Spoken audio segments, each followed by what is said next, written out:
This conference will now be recorded. There are some audio issues, I think. It will be minimized. I think our technical team will look into it. Okay, so before I start talking about the blog and the writing part about it, let me quickly suggest how exactly are we going to spend the next 1 hour or so. So what we are going to do is I'm going to talk about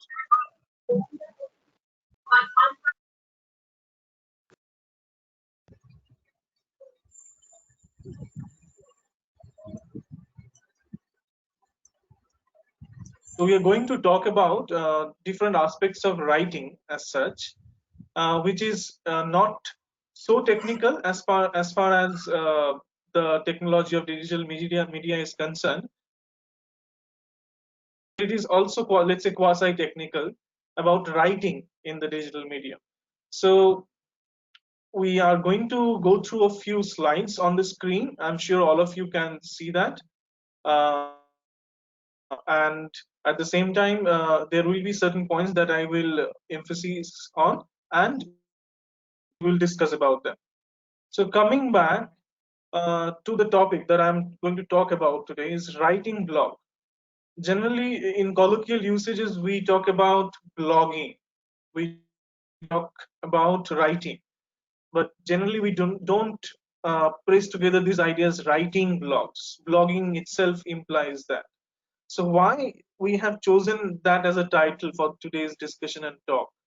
The reason being the focus being on the writing aspect. So let us, without further ado, go into our discussion on writing part. Now, I'm sure the attendees of this talk right here today are all talking about and thinking already tried perhaps, or there may be a few who are in future going to work on blogs.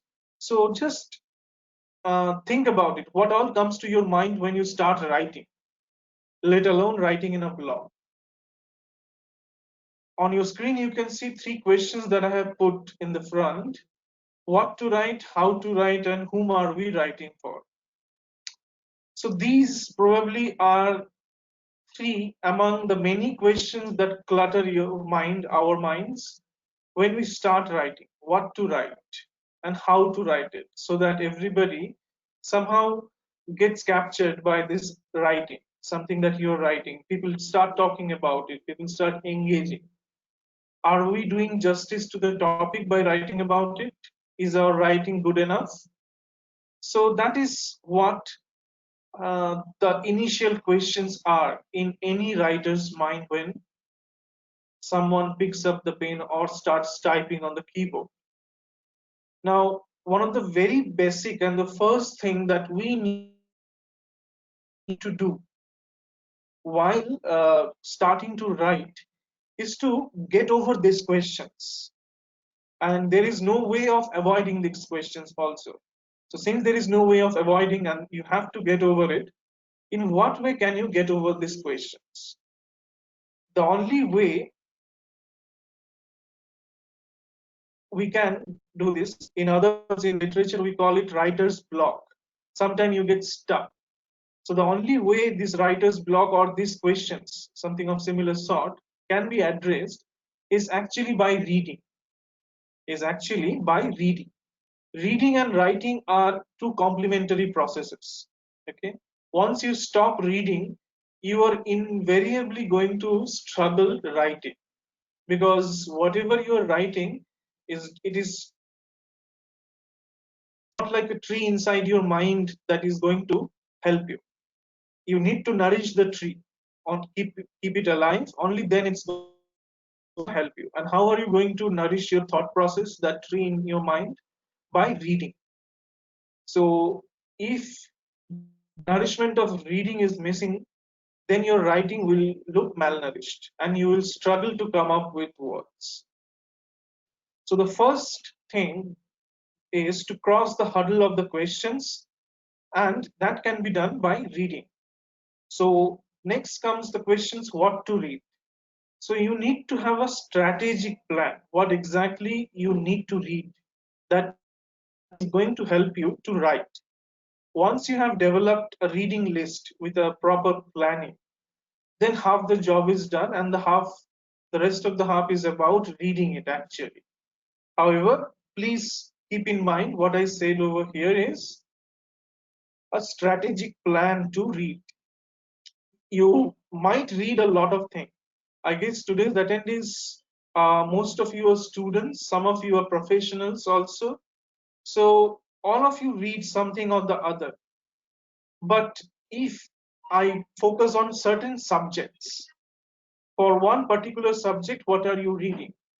The thing that will come to your mind immediately is a reading list circulated by the course instructor, that subject instructor. Similarly, for any writing, when it is your onus, when you are writing, you are the course instructor. So you have to have a very clear reading list, okay, which is going to help you in writing. You cannot just think that the whole world is my library and I'm going to pick up things from here and there, what I come across, and I'm going to write. That can help only if you have a core reading list that you want to work on. All right. So let me reiterate it back. The first thing is to develop a strategic plan to read. Okay. And by strategic plan, what I mean is a clarity of your planning, where you should start from and to what end you should reach. So that should be your reading plan. And along with it, you need a time frame to manage it, a practical one. You cannot be over ambitious because there are not only one thing that you're doing.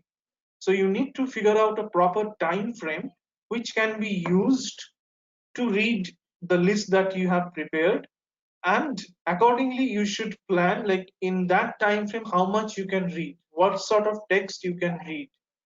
Okay, so it has to be a combination of your understanding of time management, your understanding of the topic that you're going to write about, and your ability to identify the text that you should read for. Okay, with all that combination, the time, the ability to identify text, and the plan, you can, overcome the initial hurdle. You can start your journey towards writing. So this is a way of introduction. I hope this answers to your confusions, hesitations, or let's say your you know undecidedness about writing. So going ahead from there, let us look into a few aspects of writing. When you have started that journey after the planning of reading and reading, when you have started the journey. So in this slide, you will see two particular sections highlighted. One is content, another is language. In the course of next 5 to 10 minutes, when we discuss this slide, I will try to focus on these two areas and try to talk about why exactly these aspects are very important for you or for anyone who is trying to write. And I will also hark back on the ideas that I have already presented in the first slide. Why having the plan is very necessary, why reading is very necessary.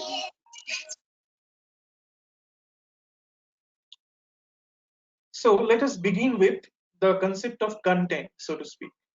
Okay, what is there exactly in your writing? So a writing is always by default topical. Okay,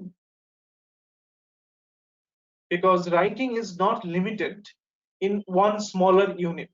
The smallest unit of writing of any language, so to speak, not only writing but spoken language, is that of word. The smallest unit of our language, of our speech, of our writing is that of word. And when this smallest unit spreads its wings, we get sentences, eventually paragraphs. And thereby we create stories, short stories, novels, we create reports, we tend to write many things. But our weapons are starting from the smallest unit of word to sentences and paragraphs. They don't change. These are your weapons. Now it depends how are you going to use them. Now, where does this word, these sentences come from? They are not just out there and you just pick them up. It comes from your keen awareness of the topic. Okay, so what I'm trying to focus on over here is how exactly your knowledge of a topic helps you.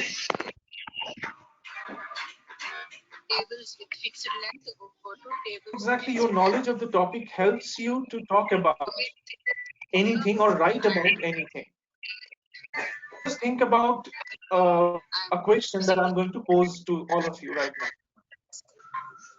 The question is, what exactly is your, there are two questions. The first one is, what exactly is your idea about, the gypsum that is available in the Chotanagpur area of India?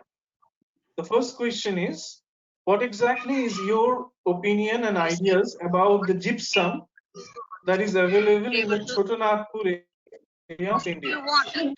And the second question is, can you talk about what are the precautions that in today's post lockdown period we are supposed to take to safeguard ourselves and others?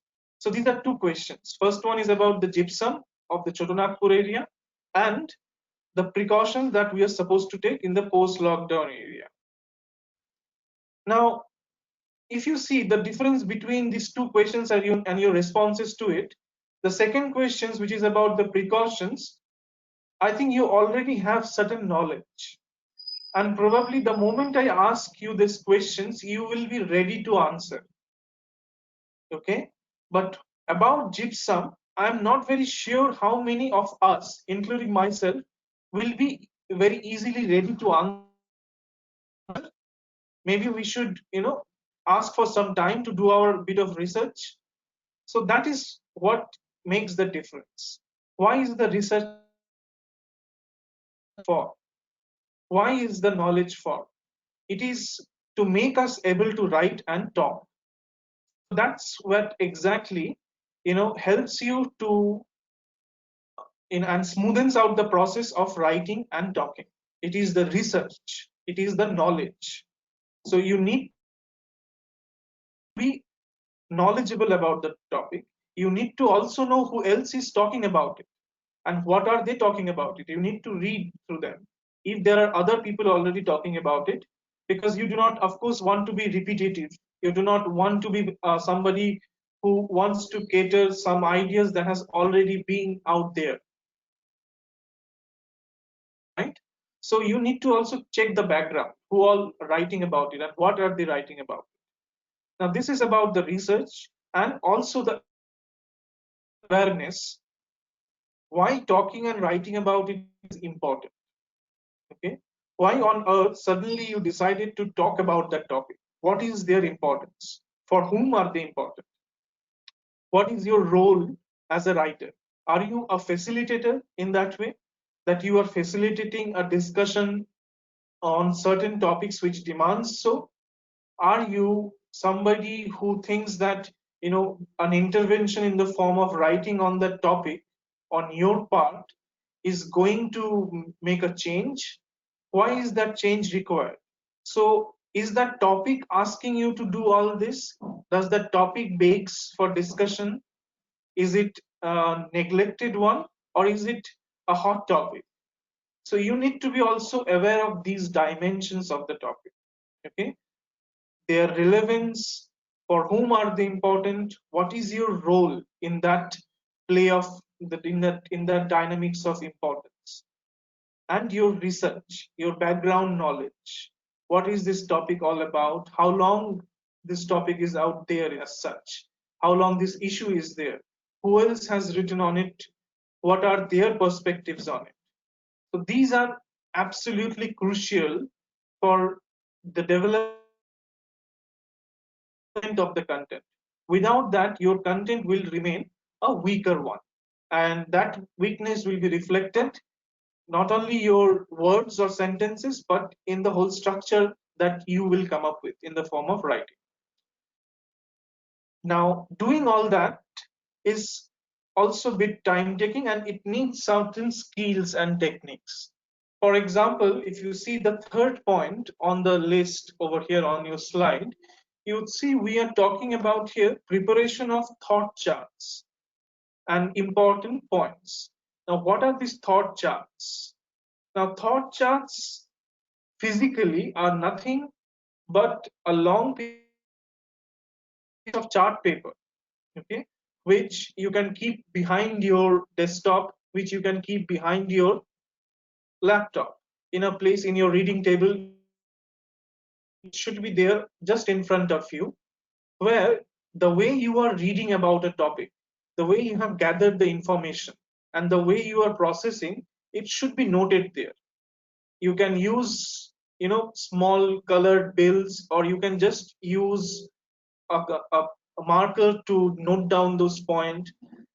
You can need to edit it again and again to give it a shape, right?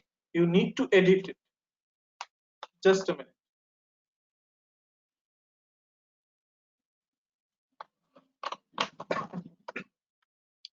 So coming back, this flow charts in the form of a thought chart is also an interesting idea.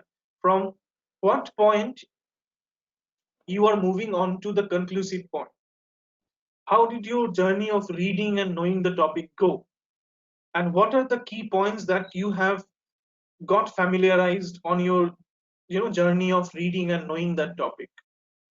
So you need to have a clear idea of that, and that needs to be also documented in the form of a thought chart. By looking at the thought chart again and again over the days, what happens is that become a part of you. That just becomes an extension of you, which is also part of your consciousness. The whole topic becomes very visible in front of your eyes. You know which route to take. It's almost like a Google map that keeps directing you. So the map is in front of you, and when that is in front of you, when you can create a map of your thoughts, then you have actually developed all the raw materials required for the content development. What you all need to do, what you are left to do, is to put the thought charts now into a writing format, into a presentable writing format. Okay. In fact, these thought charts itself are a visual element that can be included in your blogs. How exactly this writing emerged, what sort of rough sketch you had in mind, how did that plan change. Even it can be so that one thought chart can help you to come up with multiple writings from multiple perspectives. One thought chart can help you approach a given topic from multiple directions, and that would result in multiple writings. So these 3 points are very important, and I want all of you who are already into blogging or who are aspiring to be blog writers to keep in mind for content development. Let me move on to the next section, which is about language. Now, language besides content is almost like a necessary pair that it goes together hand in hand. The reason being, content is dependent for expression on language. Content is dependent for its expression on language. And on the other hand, language is very much determined by the content. Language is very much determined by the content. Now, by that, what I mean is, you pick up any specific content. You pick up a sachet of capsules from a medicine shop. you pick up a bottle of, syrup, or you pick up a book, or you pick up a newspaper. All of them, content wise, are different. What you will get on the level of the syrup are medical instructions. What you will get on the newspaper are probably advertisements or reports on certain topics. What you will get on a subject book is a knowledge about the subject. And if you try to distinguish between them, it is not a very difficult task. What you will end up realizing is that the idea of medical science is very much reflected in the content. They speak in that language. The words will be about, how to use them, when does it expire, how to store them. Something similar you will find at the back of a lot of ready-made food, how to store them, when does it expire. So their content determines what language they will be speaking. You will not find that similar tone and language and usages of word in the blurb of a book. In the back cover of the book, where the book is described in a nutshell, it will be a different language. Similarly, the language of newspaper advertisements or reports are very much content centric. It is your content, therefore, what I'm trying to get at is it is your content that determines your language. Okay. Now, with that knowledge, with that shared understanding among ourselves, let us say, let us move on to what we have further to note about language. Now, this is nothing but just an extension to the examples that I have just used of medical, of culinary literature, of newspaper literature. So every field has certain vocabulary with it. Okay. For example, if I ask any one of you, or let's say to read and explain to all of us a legal deed, a property document, okay, so it will be very difficult, perhaps, for any one of us who are untrained in the legal language. The language, though those are in English, let's say, but they are not very frequently used in other fields. On rare occasion, we do use them. We use a lot of them, like will, we do use, but that is one of those few examples. So what I'm trying to say over here is every field, be it medical, be it legal, be it other jurisdiction, be it literature, be it science, within science there will be physics, chemistry. So all this field has certain vocabulary attached to it. And by vocabulary, I do not only mean the jargons of the field. There are jargons which are particularly assigned with those field and aligned to them. Those are technical terms of the field. But besides those jargons, there is also other set of words, the vocabulary, the large vocabulary, which are very specific to those fields. So you need to familiarize yourself with those words. Now, it cannot be done separately when you are reading on a topic, when you are researching on a topic. Automatically, you will come across those words. And therefore, the job is not to have a separate plan, but to keep an eye open for those words, those phrases, those turn of sentences. And you need to replicate them in your minds for your future reference and usages. All right. So that's what the first point is about. Knowing the vocabulary that goes with the field. When we listen to a commentator talking about cricket, a commentator uses a lot of words which we perhaps cannot use. But think about one day, fine morning, you wake up and you start talking in the cricket commentary language with your parents. What will happen? Your teacher in the college asks you something and you answer using a cricket vocabulary. So, what I'm trying to say once again here is, it might surprise all the people if you use it outside that field, but their importance, they click well when they are appropriately used. Okay, and that is your discretion, where exactly you are going to use it and for what purpose. If you want to create a kind of, you know, lack of familiarity, if you want to surprise in that way to you, to the to your readers, you might use vocabulary from some other field to talk about a different topic. But generally, the practice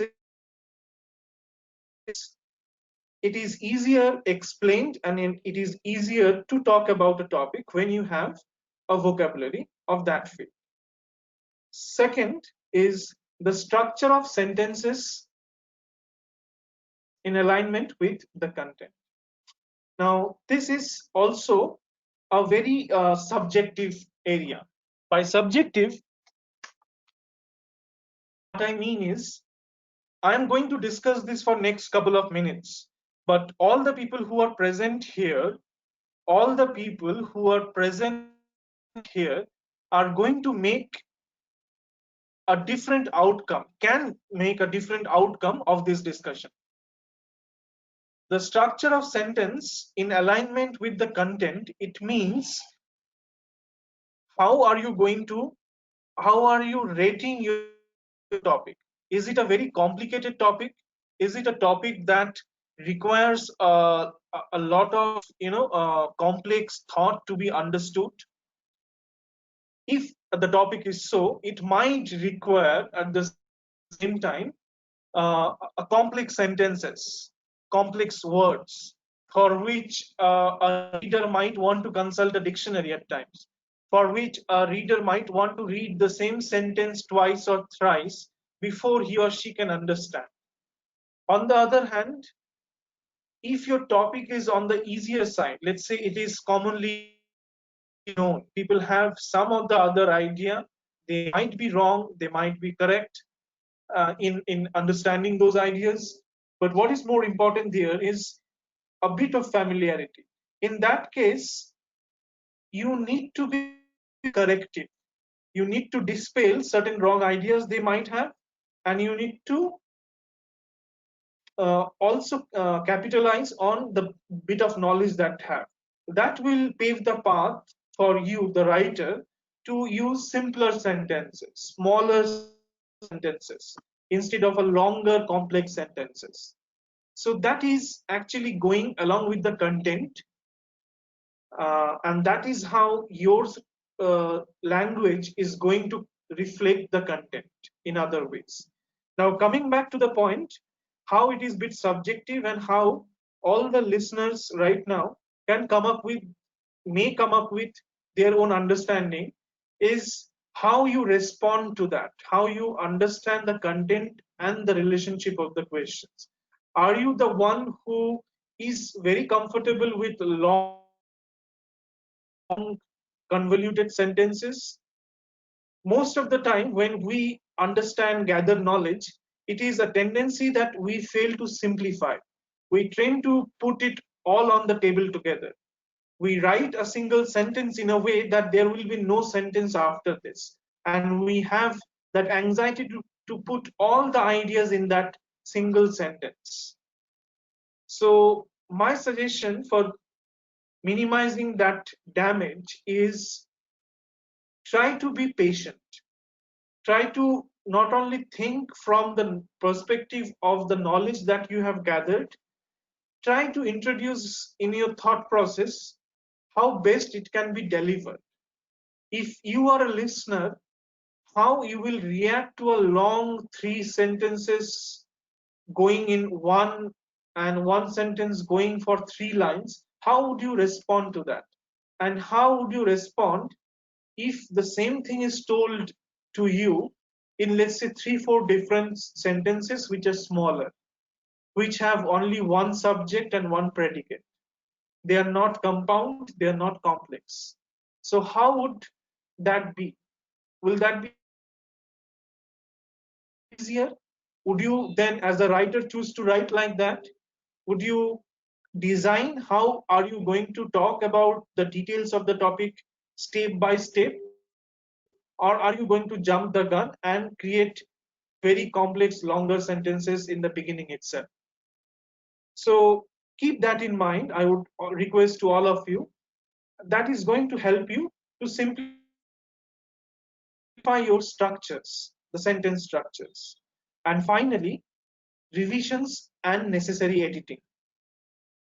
And writing is never ever complete without revisions. Now, revisions take care of many things. The most prosaic among them will be spelling and other typing errors. But beyond those prosaic things, we should not confine ourselves only with when we say editing and revision with typing errors and spelling errors. What we should be concerned about is what is beyond that, is how does exactly that writing sound to you? Does it express what exactly you wanted to express? Does it express the style in which you want to express? You should even ask a friend or two to go through it and have their feedback to know how does it sound. You might even ask those friends to particularly respond to certain questions. You might ask one friend, do you get surprised? Do you get bored while reading it? So these will help you to know your writing better. And that information that you will gather from reading it again and again, or from your friends who have read it and answered to your questions, those informations are going to help you in revising and reaching to the final product of your writing. So keep that in mind. Never finish a writing in hurry without revisions and necessary editing. And by editing, never ever contain yourself only with prosaic spelling errors or typological errors. Think beyond that. Think whether your ideas are complete in them, whether the style is exactly the way you want it to be, or it is actually simple enough or complex enough for your intended audience. Let me quickly move on to the next slide, which is about style of writing. Which is about style of writing. Now, what is writing and what is the style? In literature, we study a specialized branch called stylistics. There, and this is not a very new branch. Actually, uh, as far as the history of stylistic goes, it comes from the ancient Greek times.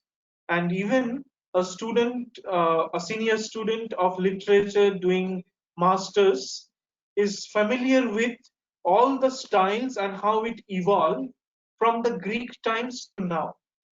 All the new things that came across the England, the Americas, the Australias, the colonies, the erstwhile colonies. So all of them came with their distinct style. Even if you see the advertisements, we say there is a word called Hinglish, where we say Thanda Matlab Coca-Cola or many a things, where we speak partially in Hindi or any other vernacular languages. We partially speak in Telugu and we speak in English at the same sentence. So this is a different style. Can this style be used for writing? It has been also tried. This is not something that needs to be initiated. This has also been tried. Of course, there are logistical problems. If one person is not very familiar with one of the languages, it is difficult. If a Telugu speaker is or a Bengali speaker is not very familiar with, say, English, then it is difficult for me to write in both the languages in the same text. If it is intended for an English speaker, they may not be familiar with Telugu, Hindi, or Bengali. So that is there. But going back to the styles, so they keep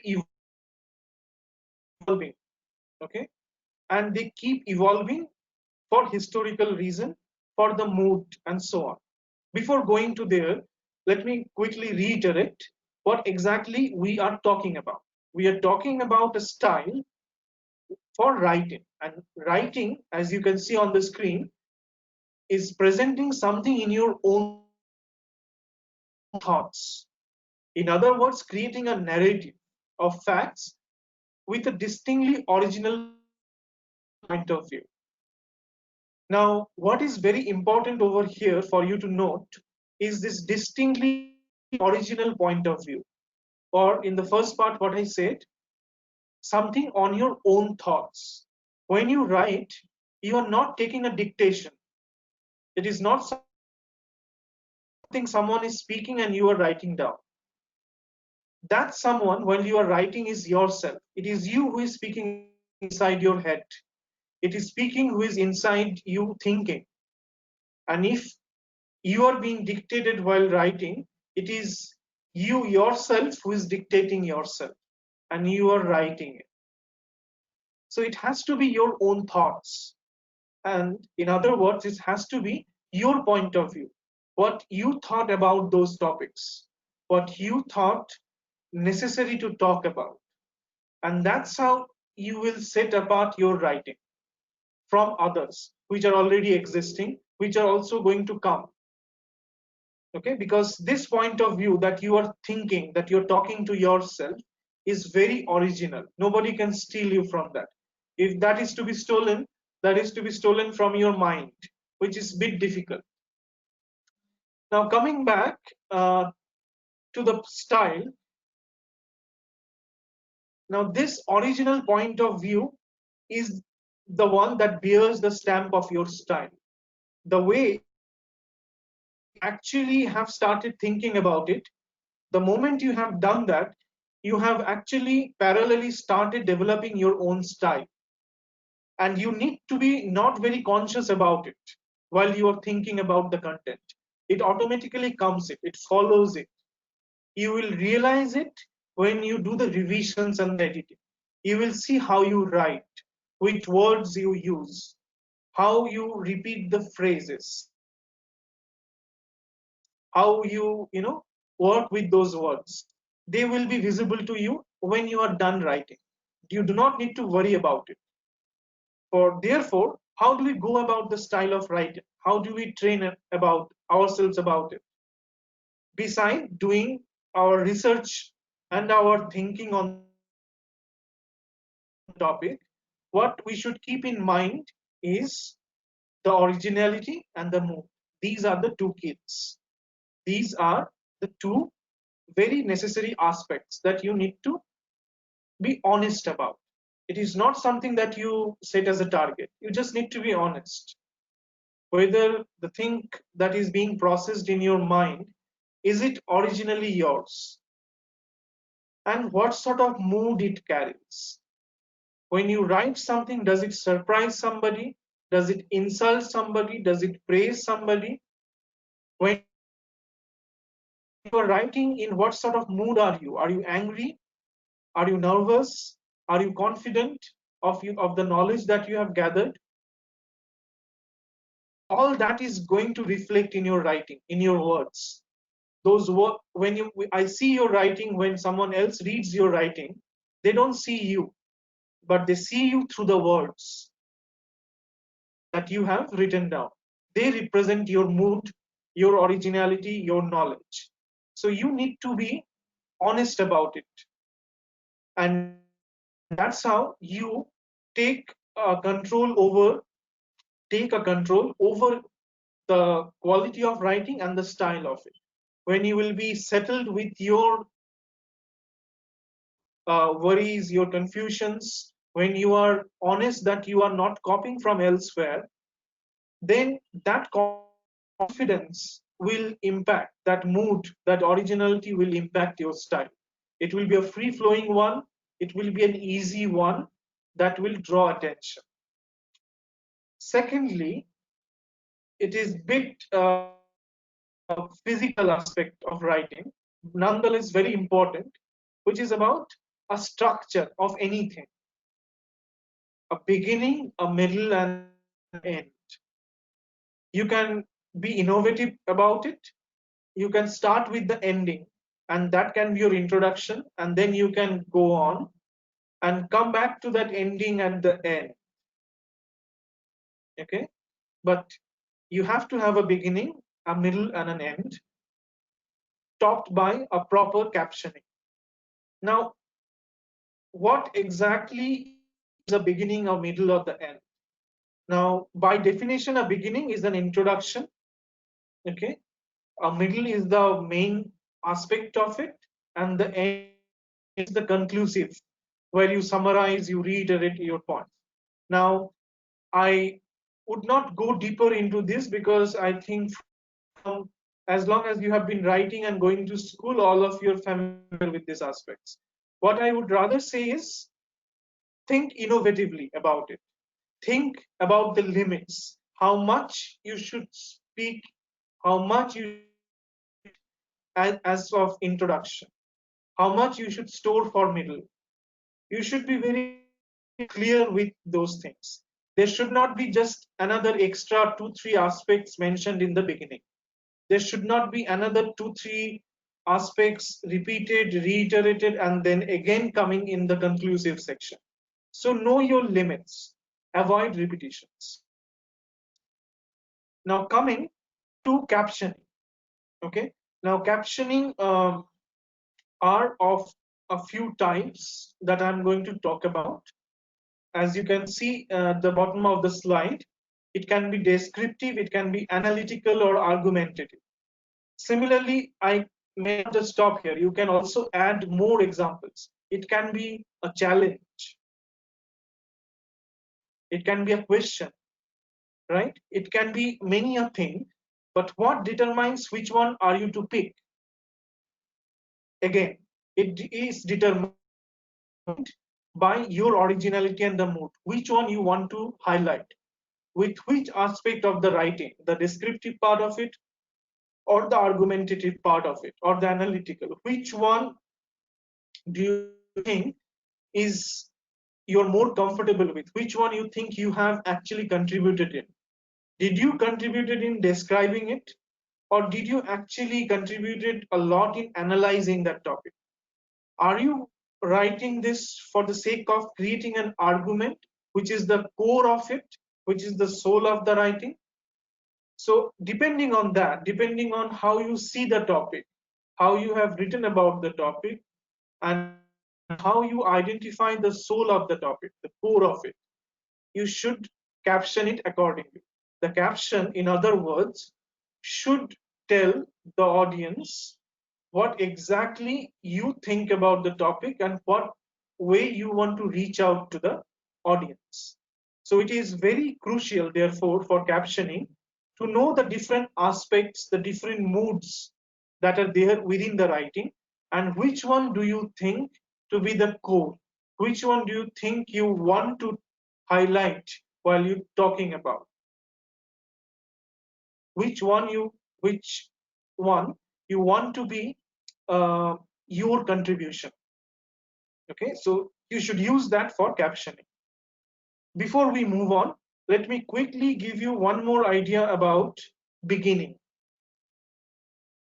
Now, this idea not only applies to the beginning of a writing physically, but also the conclusive sections.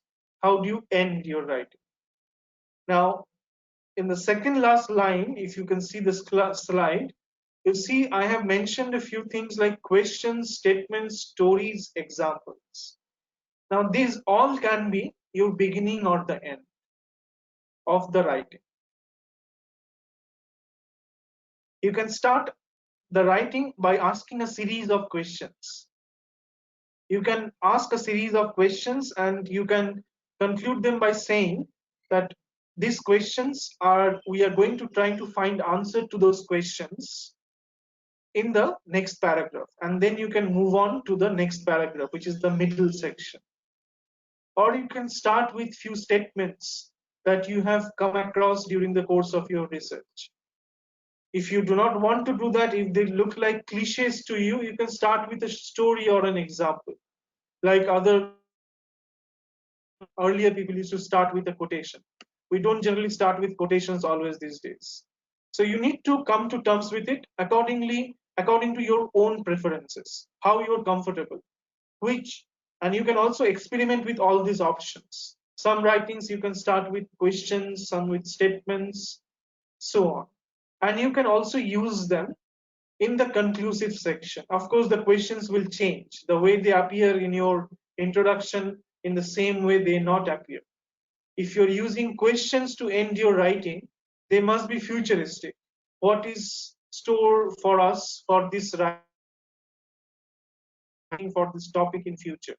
So you will raise those questions and you will end that, and all of us will know that with time we will know the answers of these questions, and we'll also know that through your writing you have raised those questions. So they can be used as beginnings, questions, statements, stories, examples for your beginning and your end. All right, now let us move on quickly to another very important aspect uh, about our writing. We have around 10 minutes left for our discussion, and this is the second last slide, after which you can of course share your questions. I guess it is easier to share your questions through chat box. However, let us discuss further for 10 more minutes. Now, this final section is about knowing your readers, which is another very important thing for writing. Who are your readers? Let me break it down to some points as which you can see on the screen. What sort of access do they have? Now, as you understand, blog is necessarily a digital thing. It exists in digital platform. So that means all the readers, all the blog enthusiasts are having internet access, and not only having internet access, but they are aware of certain things called blogs. They follow blogs. They have heard about blogs. So a person who visits a blog is somebody is having all these three qualities: having access and used to access internet, used to the idea of blogs, known it, probably has one or two blogs of his or her own. Now, when you know that, it can create a lot of response in you. It can make you nervous. On the other hand, when you get over that nervousness that all your readers are going to be so-called experts, you all see that they are also writing. They are also nervous about you, who also have the access. And more importantly, with that awareness that they have some sort of ideas, what you should do is enhance your writing more. How that knowledge going to enhance your writing? You should know by that time that I cannot steal things from another blog. I cannot copy exactly the style, way of writing. All right, because it may be familiar with my audience. They might have already come across that same blog, that same thing. Because all my audience are quite tech savvy. They are used to browsing. Okay. Secondly, what else can you know about your readers? Now, if you yourself are tech savvy, if you are going through a number of online reading, you have noticed recently the rise of a very interesting thing in journalism. The short articles that you get these days, they talk about what the celebrities are doing in Instagram, what they are doing in Twitter. So, what earlier used to be the source of reporting was what is happening in the grounds. Now we have another source, what is happening in the virtual world, what is happening, how people are fighting in Twitter, how people are having fun in Twitter or Instagram. So news media is drawing its resources from the virtual, the digital media, and they are being reproduced, recycled in the form of news items. And another very interesting development with that, I am sure most of you have noticed, is a small detail about those reports. It's called the timing, how long it might take for you to read. 1 minute read, 2 minutes read. That's how these reports are described. Now, why do you think that is important to describe a report by the time frame, how long it is going to read? It is important because through the surveys we have figured out, and all the news agencies have figured out, that online, when you get a news item through WhatsApp, through Facebook, or through some other platform, social media, you do not read a longer one, more than a minute or two.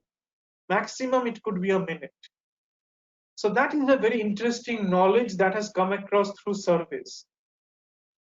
Does that knowledge applies to your readers who are reading blogs? Is there a study about blog readers? How long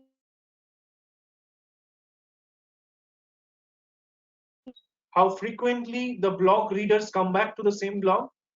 How much time they spend on one blog reporting something in a new blog? It is your onus to figure it out. If it is not done, it is your onus to conduct a survey, online survey, to ask your readers how long they generally spend reading an article in the blog. And why should you do that? Because with that, you should know what could be an ideal length of a piece in the blog. Would it be a long 1,000-word essay, or would it be a 300-word small piece? Your 1,000-word essay can be broken into three 300-word pieces. But that will assure that your readers are reading that 300 words at a single go. Because if it is 1,000 words, they might never come back. Okay, even if they come back, they might have already forgotten what they have written. So it is also very important to know how long their attention span works, how long they're ready to indulge in your reading when it is coming to them in the virtual platform. Some nuances about online reading you should be familiar with. So this sort of a convincing knowledge and comprehensive knowledge of your readers and the online reading patterns and style is also very important to be an interesting writer.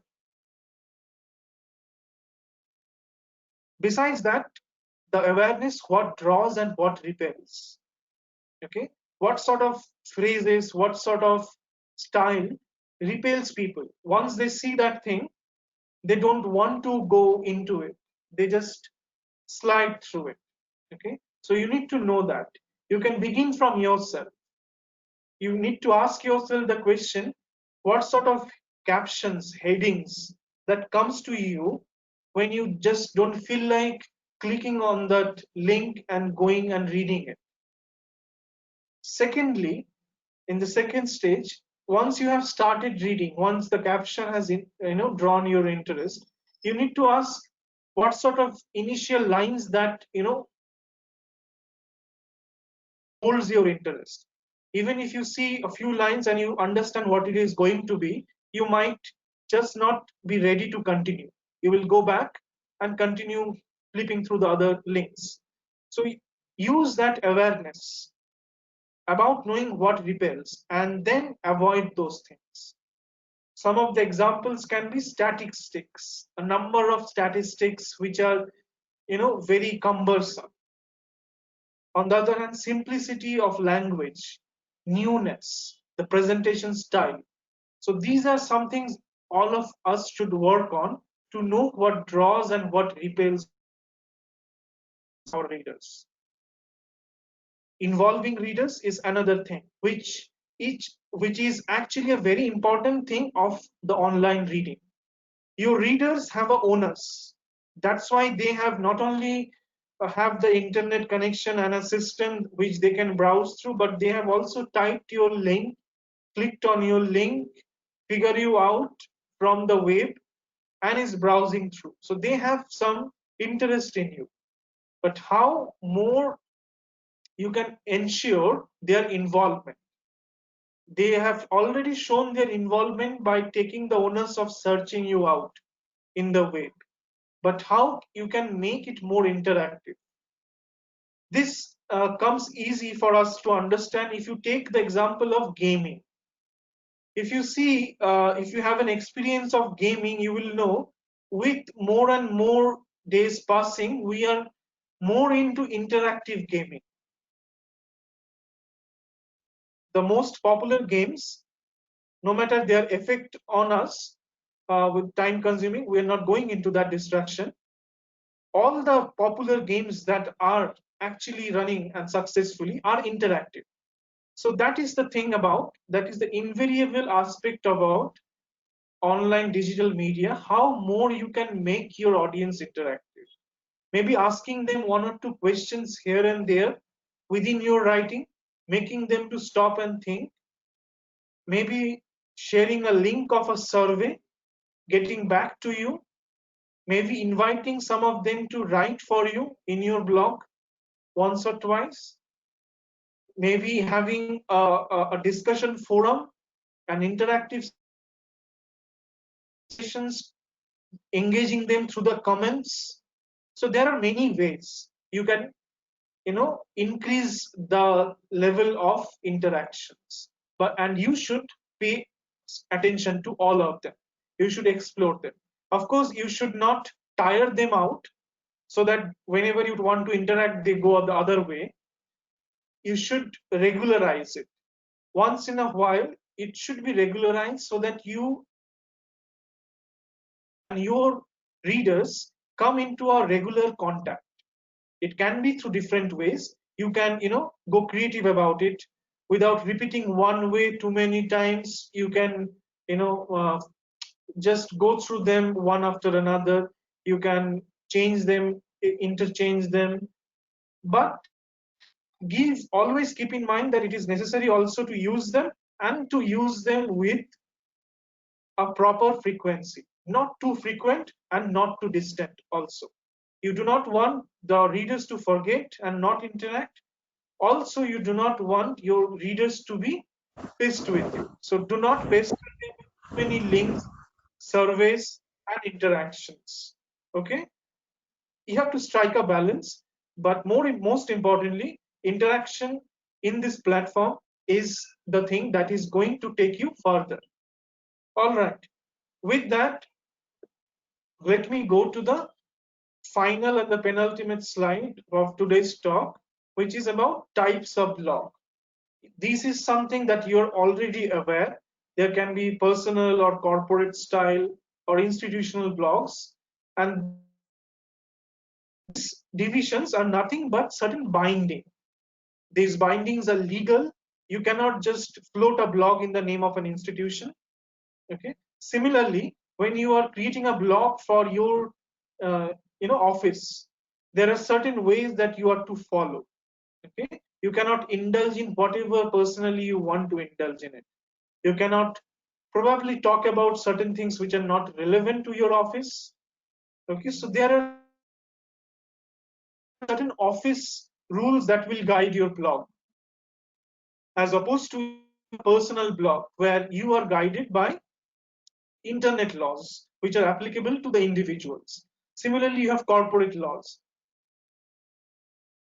So that creates a primary division among these types of blogs. And of course, their style changes, the purpose changes. Okay. Beside this legal aspect and the aspects of purpose and the style, there is also another aspect which I'm more interested in discussing, which is, of course, as you can see, I have called it a blogger's call. Okay. Whether you should be intermingling those styles to some extent, and to what extent.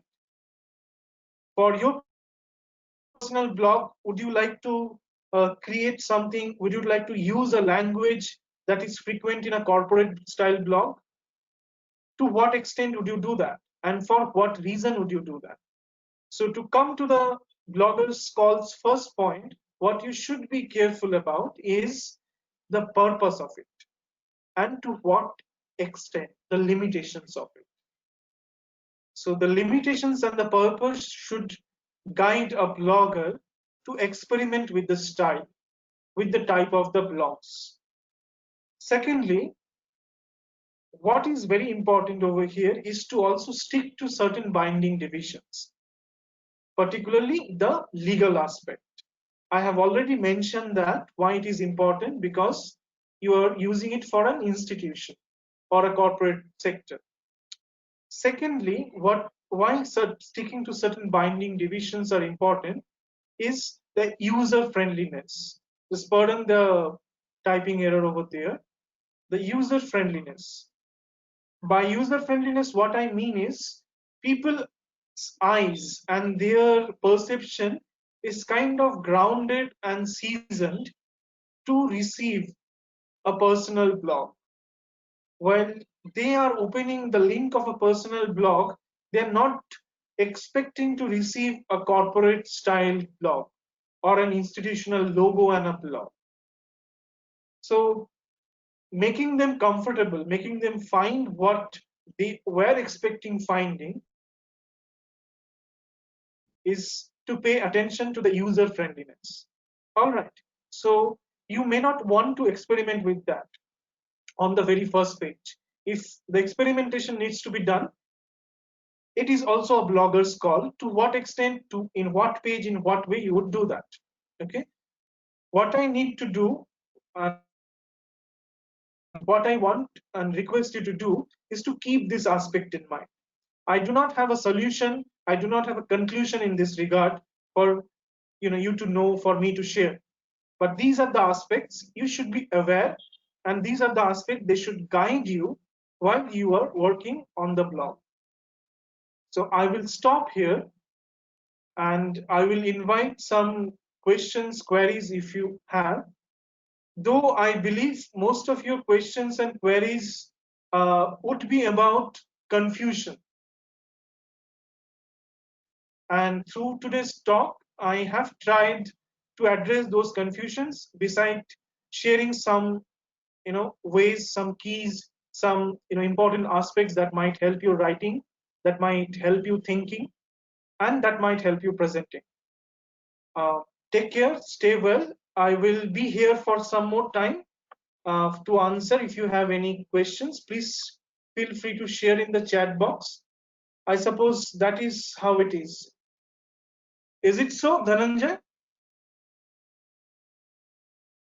Yes, Sayantan. If Hi, there are any Dhananjay, over questions, to you. And maybe we thank can. you all. Yeah. Yes. So, if there are any questions, maybe you can put up your questions. I mean, leave your questions in the chat box. Like, we'll wait for 1 or 2 minutes. And if there are no questions, then we will conclude today's session. And we will meet again tomorrow morning at 11 a.m.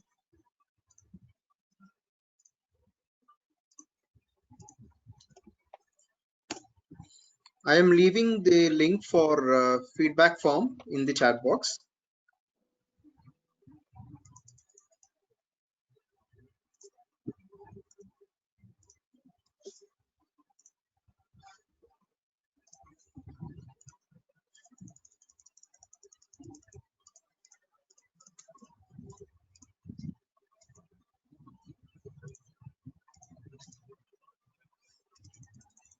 Okay, I can see one question.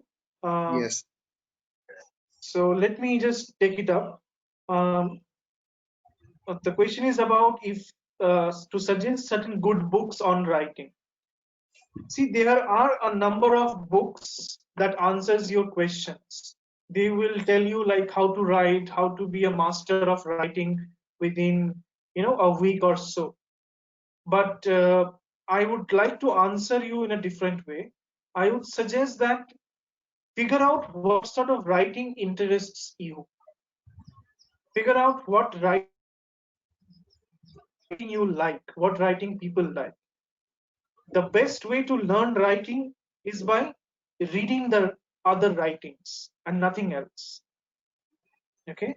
The way we learn to write stories is not by reading certain small account how to write stories.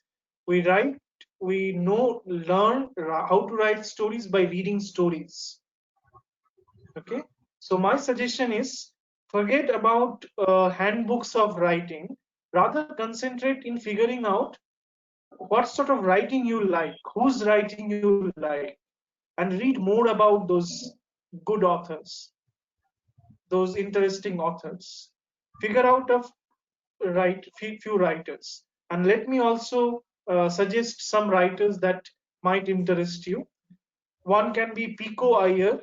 He is a travel writer, very famous, an Indian travel writer, Pico Iyer. You can look up his writing style. Um, you can also look up, for example, Toni Morrison, another writer. So figure out certain interesting writers and read them and see how are they writing, how are they expressing themselves. That is going to help you more in writing. Suggest blogs, for example. Okay, there are a number of blogs. Something that I am personally in touch with and I'm famous is one by the Rationality blog by Tirthankar Roy that used to be used. Now, let me say also this: while searching your blogs, it is in easier search if you are also sure what sort of blog you are looking for. Are you looking for a journal sort of a blog where you write every day and keep updating, or it is a dedicated blog for certain purpose to share your creative writing, or to share your travel? Is it a blog dedicated to travel, okay, or is it a culinary blog that is about recipes and cooking, food cultures? So please look into that. So that will help you in searching for the particular kind of blogs you are looking for, and that will also give you an umpteen number of suggestions.